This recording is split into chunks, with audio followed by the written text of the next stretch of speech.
ഈ സ്ഥലം എന്തൊരു രസമാണല്ലേ കാണാൻ. അയ്യോ നല്ല ഹലോ ഗൈസ്, ടുഡേ ഞാൻ ഒരു നല്ല ഒരു സ്റ്റോറി പറയാൻ പോകുന്നത്. അന്നത്തെ ഇതില് എന്റെ റെപ്പാൻസലിന്റെ സ്റ്റോറി ഇട്ടിട്ടുണ്ട്. ആ സ്റ്റോറി പോലത്തെ ഒരു കുഞ്ഞു സ്റ്റോറി. ഓക്കെ, ഞാൻ പറയട്ടെ. ആ സ്റ്റോറിയുടെ പേരാണ് ലിറ്റിൽ റെഡ് റൈഡിംഗ് ഹുഡ്. ആ ഡ്രസ്സാണ് ഞാൻ ഇട്ടേക്കുന്നത്. ഓക്കെ, നമുക്ക് ഫസ്റ്റ് കട തുടങ്ങാം. വൺസ് അപ്പോൺ എ ടൈം ഒരു വീട്ടില് ഒരു ലിറ്റിൽ റെഡ് റൈഡിംഗ് ഹുഡ് ഉണ്ടായിരുന്നു.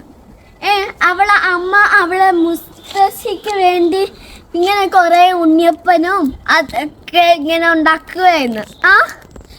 ഉണ്ടാക്കുമ്പം കൊടുക്കാൻ ഇങ്ങ് പറ്റുന്നില്ല. അങ്ങനെ ഉണ്ടാക്കാൻ കൊണ്ടുപോകാൻ പറ്റുന്നില്ല.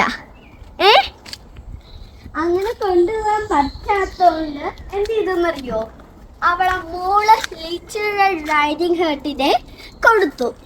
ആ ലിറ്റിൽ റെഡ് റൈഡിംഗ് ഹുഡിനെ എവിടെയാണെങ്കിലും തുള്ളി തുള്ളി തുള്ളി പോവും. അപ്പം അമ്മ ലിറ്റിൽ റെഡ് റൈഡിംഗ് ഹുഡിന് കൊടുത്തു. അപ്പം ലിറ്റിൽ റെഡ് റൈഡിംഗ് ഹുഡ് ഈ ബാഗിലിട്ടുകൊണ്ട് അവളെ തലയിൽ തൂത്തിയിട്ടുണ്ട് ഇങ്ങനെ നടന്ന് നടന്ന് ചുള്ളിച്ചാടി പോകുമ്പോഴാണ് ഒരു കുറുക്കൻ. കുറുക്കൻ മീൻസ് ഫോക്സ്. കുറുക്കൻ അവിടെ നിൽക്കുമ്പോൾ ആ ലിറ്റിൽ റെഡ് റൈഡിംഗ് ഹുഡിനെ കഴിക്കാൻ കൊതിയായിട്ട് ചെയ്യും. അപ്പം ഓരോന്നും ഇത് പറഞ്ഞ് ആ ലിറ്റിൽ റെഡ് റൈഡിംഗ് ഹുഡിനെ മനസ്സിലാക്കി. അപ്പരോ ലിറ്റിൽ റെഡ് റൈഡിംഗ് എൻ്റെ ഗ്രാമയ്ക്ക് കൊടുക്കാൻ ഞാൻ ഇച്ചിരി പൂ പറിക്കുവാണേ. അങ്ങനെ ഞാൻ ഇച്ചിരി പൂ പറിച്ച് ബാഗിലിട്ടുകൊണ്ട് ലിറ്റിൽ റെഡ് റൈഡിംഗ് ഹുഡ് പോയി. പിന്നെന്താ, ലിറ്റിൽ റെഡ് പോയപ്പം ഈ ഫസ്റ്റ് തന്നെ ഈ ഫോക്സ് ഗ്രാൻഡ്മാൻ്റെ വീട്ടിലെത്തി.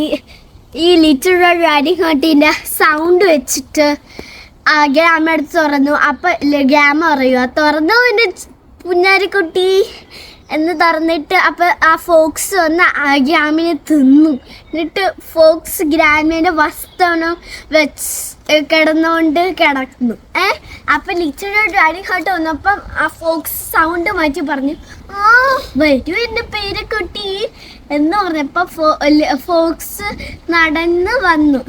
അപ്പം ലിറ്റിൽ റെഡ് റൈഡിംഗ് ഹുഡ് വന്നു. അപ്പം എന്നിട്ട് ഗ്രാമ എടുത്ത് ചോദിക്കും, ഗ്രാമയുടെ ഈ ചെവി എന്താ ഇത്രയും വലുതായിരിക്കുന്നത്? അപ്പം ചോദിക്കുക, മോള് പറയുന്ന എല്ലാം കേൾക്കാൻ വേണ്ടിയാണ് ഗ്രാമീൻ്റെ ചെവി വലുതായിരിക്കുന്നത്. പിന്നെന്താ പല്ലുകളെല്ലാം വായി ഇങ്ങനെ ഇരിക്കുന്നേ. അപ്പം പറയുക, ഈ പല്ലുകൾ ഉണ്ടായിരുന്നെങ്കിലല്ലേ മക്കളെ ഫുഡൊക്കെ തരുമ്പോൾ കഴിക്കാൻ പറ്റുള്ളൂ. അതുകൊണ്ട് കുറച്ച് കഴിഞ്ഞപ്പോൾ ഈ ഫോക്സിൻ്റെ രൂപം മാറ്റി. എന്നിട്ട് ലിറ്റിൽ റെഡ് റൈഡിംഗ് ഹുഡ് കഴിക്കാൻ വന്നപ്പോൾ ലിറ്റിൽ റെഡ് റൈഡിംഗ് ഹുഡ് നില ഉണ്ടാക്കി എന്ന് പറഞ്ഞ്. പിന്നെ ആ മരവെട്ടുകാരൻ വന്ന് ഈ ഫോക്സിൻ്റെ വയറ് കട്ട് ചെയ്തു. അപ്പം ഫോക്സിൻ്റെ വയറ്റിന്ന് ഗ്രാമ പുറത്ത് വന്നു. അങ്ങനെ മരമെട്ടുകാരടുത്ത് താങ്ക്സ് പറഞ്ഞിട്ട് ഫോക്സും മരിച്ചു. ഈ ഗ്രാൻഡ്മയും ലിറ്റിൽ റെഡ് റൈഡിംഗ് ഹുഡും ഈ മരവെട്ടുകാരനും സന്തോഷമായിട്ട് കോഫിയും എല്ലാം കഴിച്ച് സന്തോഷമായി. നിങ്ങൾക്ക് ഇഷ്ടപ്പെടുമെങ്കിൽ ലൈക്കും സബ്സ്ക്രൈബും ചെയ്യുന്നത്. ബൈ.